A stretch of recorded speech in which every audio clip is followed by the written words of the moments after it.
Hi, welcome to another episode of Hashtag Lives. Today we're talking about skin and hair care, and we have a very interesting and talented doctor on board, Dr. Godavari Gaikwad of Aesthetics. So, Aesthetics is a aesthetic clinic based here in Hyderabad. So, in a couple of minutes, she's going to join us. I would request her to send me a request, and I'll just add her on, and this is going to be about skin and hair care. And if you have any queries or skin and hair care, you can probably send your questions right here. Hi doctor, can you please send me a request to join?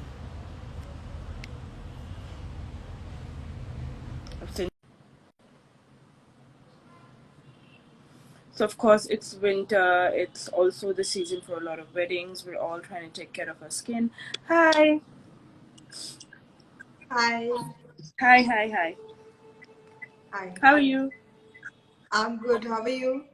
Good. Can you hear me properly? Yes, I can. All right. So I was just I'm not sure. I just wanted to ask whether I'm live from my like my personal account or from aesthetics. no, you're I live can't from see it. aesthetics. You're live from Okay. aesthetics. Okay. All right. Yeah. Okay, so I was just introducing you. Would you like to introduce yourself again, please? Hello? Volume just okay. Yeah. Yeah. So I was just introducing you. Would you like to introduce yourself, please? So yeah, I'm Dr. Godavari, and so from aesthetics, and this is our aesthetic clinic. We deal with skin and hair care clinic here, like hair and care, sorry, Skincare. skin and hair. Like basic skin routine as well as treatments for various conditions like your acne scars or hair loss problems or hyperpigmentation problems or issues such as these. And yeah, and as like I you also know that I believe in holistic approach than just going with the treatments, and also like like lifestyle changes as well as concentrating on your diet, your exercise. Apart from just the treatments, I believe that these things also do help in getting you that glowing skin. So yeah. That's great. So I'm going to start with, of course, the basic first question. What's a general skincare routine for winter? Now we're stepping into winter, and it's a lot Yeah. of wedding season. People will use a lot more makeup. So just a general skincare routine. I think like you should stick to basic first. If you're new to this, uh, your moisturizer, your sunscreen, and a good cleanser or a face wash. This is the basic thing which you do need. This is like a basic skin routine. Then comes what are your skin concerns. Like if you have hyperpigmentation, then you can add your other serums like vitamin C, niacinamide, or azelaic acid. If you have like if you are in your late 20s early 30s, you should be starting on retinol. But if you have, like as you said, this is a wedding season and all, and if you're not able to do anything extra, at least stick to the basics, don't skip that. And for winter, do make sure that you are using a lot of, a little bit of a thicker moisturizer than which you are using during the summer season or during the rainy season. So the moisturizer which you are using should be a little bit thicker. Also, avoid hot baths, which are really tempting in the winter season, but do avoid the hot bath because then that will dry out your skin more. Also, in the winter season, we've noticed that you get a lot of chapped lips. Yes. So make sure you're using moisturizer on your lips as well. At Oh, least okay. once. If in the mornings it's not possible, do apply before going to sleep. So that also helps in reducing the chappy lips. And yeah, so these also. What happens, the weather is not that harsh and not that sunny, so you might skip on sunscreen is for 12 months. There's no season where you can skip your sunscreen. In the long run, you're going to thank that sunscreen because it is going to delay your aging, it's going to delay your age spots, your sunspots, everything. So sunscreen is a must in all the seasons. So these are the like basic things you should be following in the winter season and during your festive seasons. What do you suggest for hair? Hair, what do you think people should follow? Hair, see, most of the times, you'll see your hair is more frizzy and not frizzy exactly, but drying out. So make sure you're oiling your hair. Also, use a good conditioner and a hair mask. Like starting your hair mask in winter season would be a very good idea. Make sure you're keeping it on for 15 to 20 minutes before washing it off. Again, no hot bath, no washing your hair with hot water. So these are the basic things you Of should course, because follow. that's something a lot of people would end up doing a lot Yes. in winter. And what happens in the winter season, you feel good as well. Yeah. Also, make sure you're in the showers very for a short time of a period and not, taking longer showers and all. Avoid that in winter season, especially. Okay, so when it comes to a basic a basic peel or a basic salicylic acid, now people are trying to use more and more of acids. They're creating their own Yeah. skincare routines and they're using. So, what are the basic principles they need to keep in mind before they start any treatment or before they experiment with any chemicals? People are using a lot of Uh, niacinamide on their own. Yeah. So, first of all, if you have a very dry skin, avoid using BHAs, that is your salicylic acid peel. It is more for a normal skin or oily skin. For the dry skin people, they can use glycolic acids, which are more hydrating, or lactic acid, which is more hydrating for the skin. So, you can use those. Whenever you're starting for the first time, always go slow, start once a month, I would say, so that you understand that how your skin is reacting for that. Usually what happens, people when starting, they'll immediately start twice or thrice a week, and then they'll not understand how their skin is reacting or how it is, whether it is suiting their skin or whether it is something else which is creating that breakouts and all. So always start once a month, give it a month's gap, then make it twice a month, and then make it once a week. Once a week, AH and BHA peels are more than enough. You don't have to overdo than that, more than that. Yeah, And people are especially trying to. yeah, also, you know what, even if you are like using it regularly, seasonally keep it changing, as in like in the winter season your skin is anyways losing a lot of moisture, it is already dry. Even if you're using once a week, make it then once in 15 days, because already because of the Okay. weather your skin is getting dry. So you have to keep changing these things. You cannot be like, अच्छा मैं सालों से ये कर रहा हूँ तो मैं यही करते रहूँगा. So you have to see how the weather is, uh, how the changes are coming into your skin according to the weather, and then keep changing your skin routine as well. So, in winter, for oily skin people, what do you suggest? uh, for them as well, see, there's a difference between a dry skin and a oily skin. So oily skin also be dehydrated and that flakiness can come. Yeah. Yeah, so if you feel that, yeah, your skin is becoming oily but still it is a little bit irritated and a little bit flakiness is also there, I would suggest switch to cleansers. Okay. Or there are a lot of cleansers which come with the oil control also. The percentage of salicylic acid or glycolic acid is very low, which will be very gentle on your skin. So start with that, and then over the time, yeah, you can slowly build up to 2% salicylic based face wash. Then coming to moisturizers, oily people with oily skin, they always think that they don't need moisturizer because there's already oil on their skin. But moisturizers are going to help you in keeping that hydration for your skin, because they help in trapping that moisture inside and keep your skin hydrated. So even for people with oily skin, need moisturization. And there are a lot of companies, these days everyone has these moisturizers which are meant for your oily skin. So especially lotion based and gel based moisturizers are there, which you can start using. The only thing is, you don't have to use a lot of product, like only pea size or this much is more than enough. Then coming to your sunscreens, make sure you're using a sunscreen which is a gel based or lotion based again. So for people with oily skin, make sure you're not using anything with cream based or ointment based. So, we just got a question. Is retinol important after 30? So, when are people supposed to use retinol? People are overdoing that also. So, the concept of Yeah. retinol, if you can explain. So basically, I've seen a lot of girls in early 20s also starting on retinol. Don't start retinol if you don't have active acne. Basically, in early age, doctor prescribes retinol, but people who has active acne, so it helps in reducing your acne. If your skin is good, don't start. Start in your early, in your late 20s or your early 30s. That is a good time. Also, as I said, I cannot emphasize more on this. Is like start slow, especially with retinol. It doesn't suit everyone. So start slowly, once a week, then you make it twice a week, then thrice a week. So for your whole 30s, you will be using it only thrice a week, not more than that. And then as you progress, like in your 40s, then you make it 4 times a week, and then slowly, gradually, daily.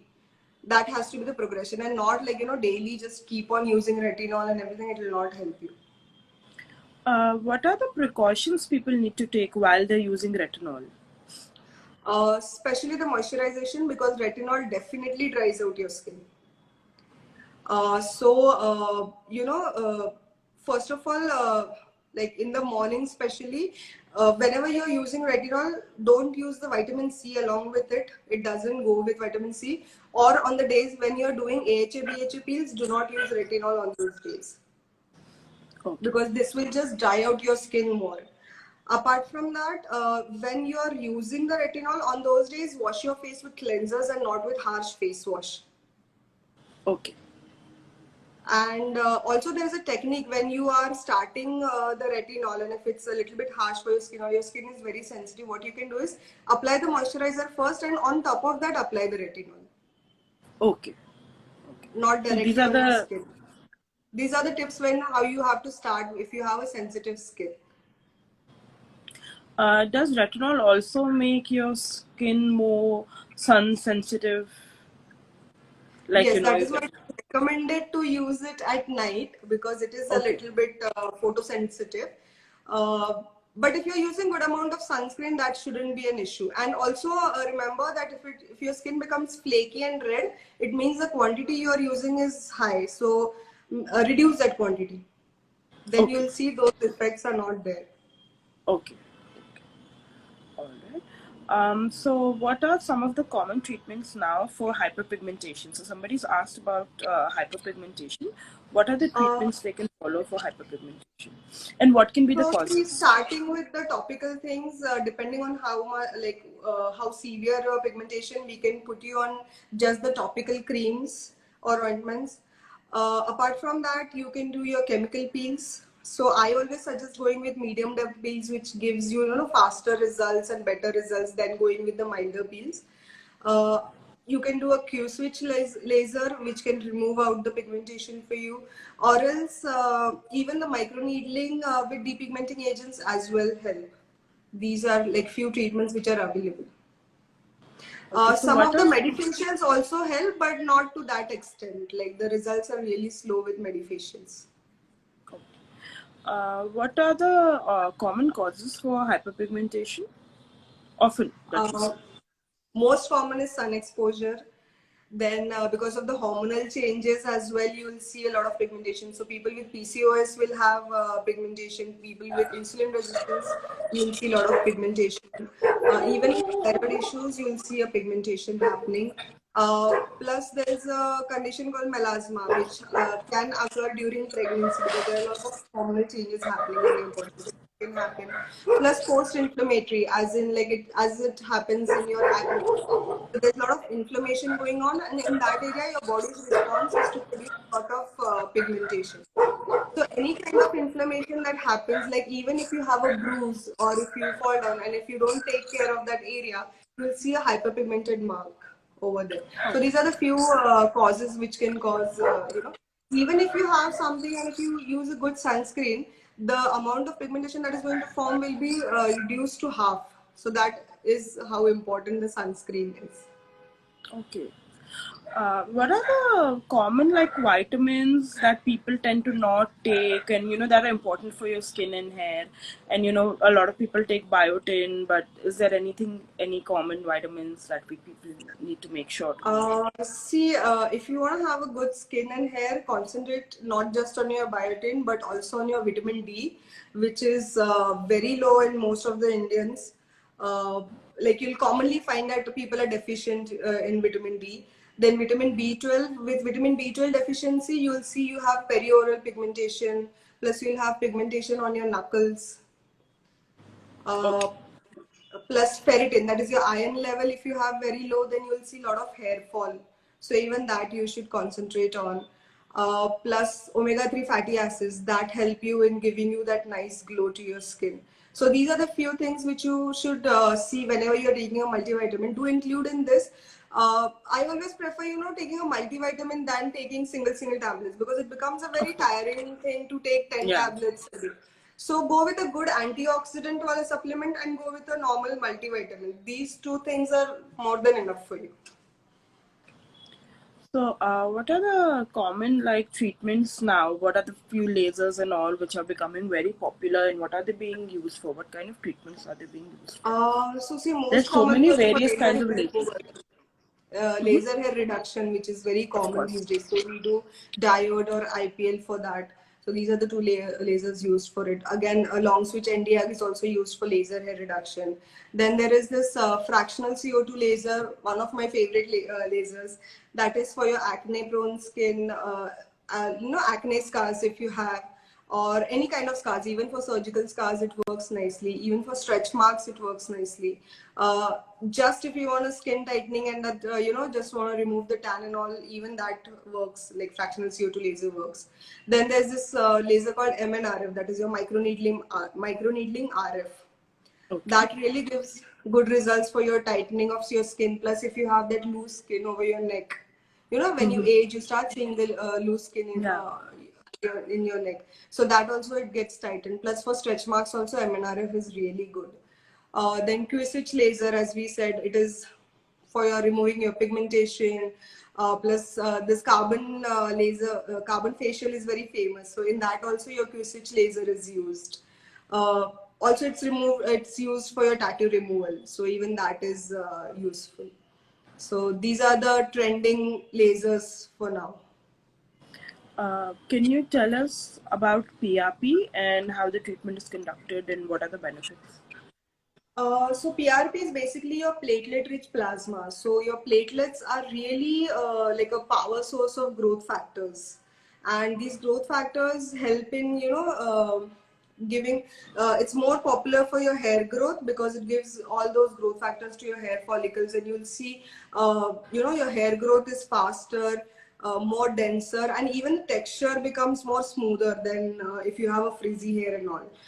For skin, it will help you in collagen building, elastin building, rejuvenation of skin. It helps you in acne scar treatment.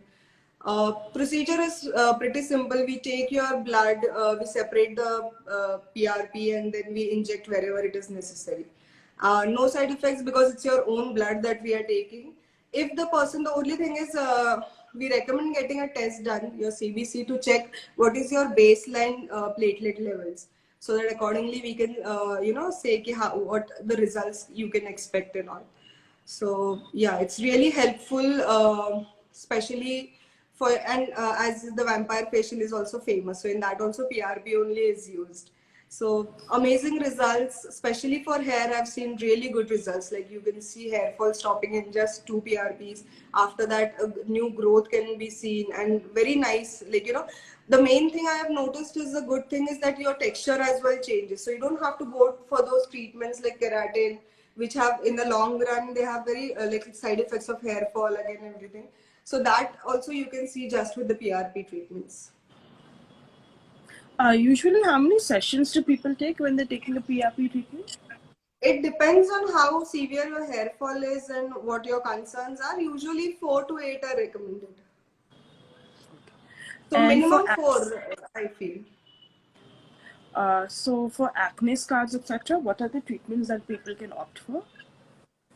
For acne scars, see nothing. People always are like कि ointment से नहीं होगा क्या, cream से नहीं होगा क्या? But Yeah. it's a structural change which is occurring. So you do need to be a little bit, I won't say invasive, but there has to be something which is, breaking down those scars and then stimulating the new collagen. So starting with the basic one is your subcision. So you must have seen the acne covered down, like your skin will be covered down with this thing. So substitution basically breaks that bond. and you'll see that the skin is coming up. So the skin, once you break the this thing, your skin becomes normal. So substitution is the basic thing which can be done. Apart from that, again, fractional CO2 laser helps. Your microneedling with therapy helps. Your MNRF helps. More advanced and the faster results will come with thread lifts and fillers. So these are depending on the scars and how severe the scars are, we combine the procedures. Okay, so often what I see is that people, they try these treatments for a very short period of time. They don't give it enough time. So, for acne scars and all, what is the ideal time frame that people need to keep trying? Yeah. So basically, once you start the treatment, to see some result also takes 3 to 4 months. Okay. Okay. So So that your must body be has kept in to mind. have time, right? Yeah, because to build that collagen, to break down that fibrous tissue, then on top of it to build the collagen, obviously it takes time. So you have to be very patient with acne scars. I usually tell my patients to 6 to 8 months. You have to be patient. Like you start seeing the result after 3 months, 4 months. But yeah, the final result will come after 6 to 8 months. If you want the faster results, go with thread lifts and fillers. Then you'll immediately see the results. Okay. Threadless, what are they generally used for? Is it used for skin tightening or any other purpose? What? I didn't get it. Thread lifts are used for skin tightening or any other purpose? They can be used, mostly they are used for skin tightening. So it's called as a non-surgical facelift because we put the threads and we pull the skin back. So it gives you the skin tightening. In acne scars also what happens is you have that skin drooping and the scars are more visible. So if you stretch the scars, you'll see there's a lot of difference. So threads work there as well. Plus if you want the nice jawline, even for that we can get the thread lifts done. Also, if you have double chin and a saggy skin here, it can be used for that. It can be used for stretch marks. It can be used Okay. for, these days, it's getting popular for buttocks lift. Even there, you can use the thread lifts. And what are the common fillers people are definitely using now? People are using a lot of lip fillers, nose fillers. Yeah, for us, it's more of under eye and for nose jobs. Then nasolabial folds are more common. If you want to have a chin augmentation, it is more common. If you want to have a cheek augmentation, it is more common. Even for acne scars, it is being more common these days. Oh, how is it used for acne scars? Is it also used for acne scars? We combine the thread lift and fillers. So with the thread lift, we pull the skin. Whatever the scars are there, we fill single scars are filled. Okay. Basically. And Okay. even that has really amazing results and immediate results basically.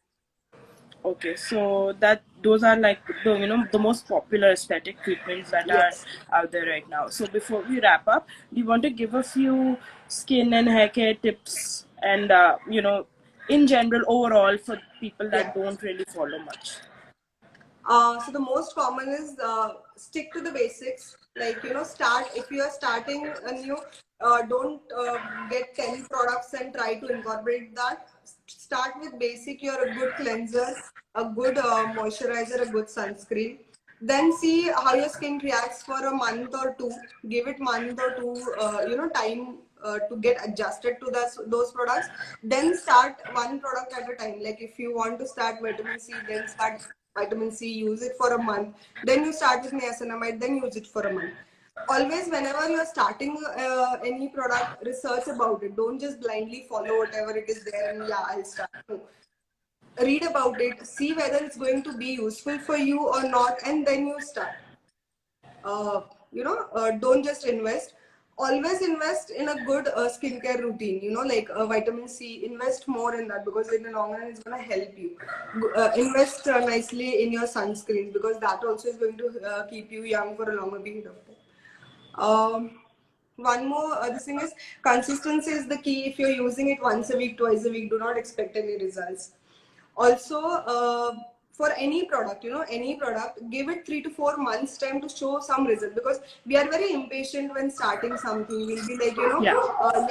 I used it for a month, but then nothing happened, so I stopped. Yes, of course, in a month, nothing is going to happen. you have to give it a time for at least 3 to 4 months, and then you discard or continue with the product. What else? Make sure you please clean your makeup before going to sleep, because you don't Yes. want to sleep with the clogged, your whole holes clogged and everything. Definitely, it's gonna break out. Um, yeah, these are the few. Also, invest. People these days I've seen they invest more into the makeup stuff than Then in to skin. hide your scars and everything, to give you that glowing skin. They'll be using those highlighters and all. Yeah. They'll not concentrate on getting that natural glow. Yeah. So concentrate on that also, as well as that what you eat, how active you are, and how happy and stress free you are is going to show on your skin. Because I feel uh, your hair and skin is just the mirror of your internal health True. and your mental health. So if that is good, if you're happy, it will show on your skin. If you're sad, your skin is definitely gonna look more duller and more more patchy and everything. But if you're active, if you're happy, if your food is healthy, whatever you're eating, that's going to show it on your skin. It is going to take time, but yes, it will show on your skin. Right. Thank you. Thank you for tuning in. Bye.